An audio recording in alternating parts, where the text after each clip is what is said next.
Do this if officers threaten to get a dog after you refuse to let them search your vehicle during a traffic stop here in Georgia. Don't give verbal or written consent to search. If you do, you are destroying your chance to get the illegally obtained evidence thrown out of court and the associated charges dismissed.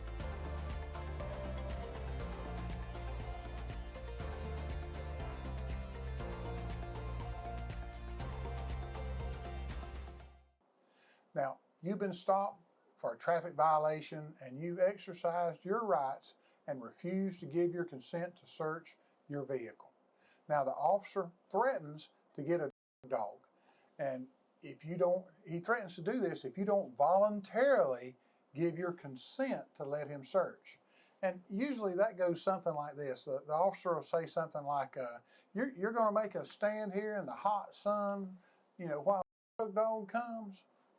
Now, the fact is, what the officer does and doesn't do is completely beyond your control.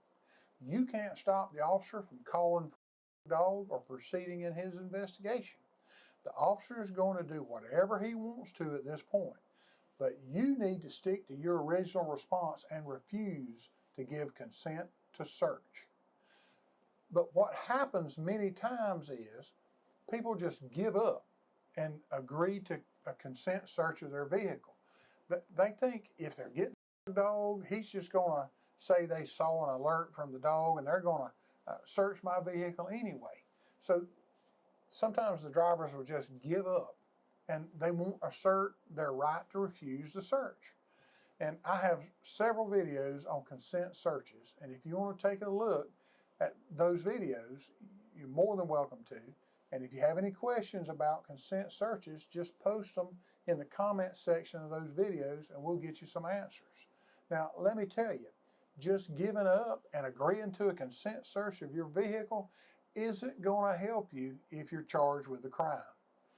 Now, I recommend, and understand, I've done this for almost 30 years, and I'm not telling you what to do, but I'm telling you what I've told my clients to do in the past. Not specifically you, but this is what I tell my clients to do, and this is what works for me. I recommend when an officer says, why do you want us to sit here in the hot sun while we wait on the dog? You might as well consent or sign this voluntary consent to search form. You should continue to say this: officer, you do not have my permission to search my vehicle. The reason to continue to assert your right to refuse a consent search is there are legal challenges to searches that don't conform to the law. If you give up, you lose that.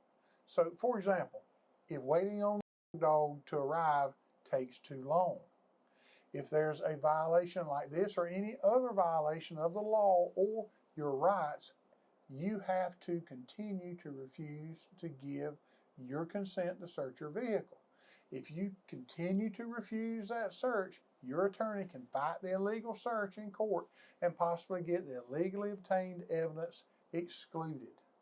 Now, that usually means that you get those charges related to the illegally obtained evidence dismissed or thrown out of court.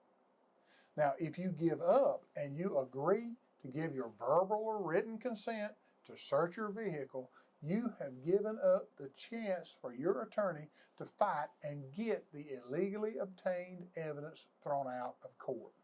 And the reason is that's because you agreed to and allowed the consent search. So don't give up and agree to let officers search your vehicle. Don't give verbal or written consent to search. If you do, you are destroying your chance to get the illegally obtained evidence thrown out of court and the associated charges dismissed. Now, if you, a friend or family member, have been charged with a crime in South Georgia and have questions about an illegal search, contact us at the George McCranie Law Firm, and we'll be happy to talk with you about the charges. Remember, when you talk with us, our consultations are always absolutely free and completely confidential. Again, I'm criminal defense attorney George McCranie with offices in Tifton, Valdosta, and Douglas, Georgia. If you have any questions, give us a call, and I appreciate you watching.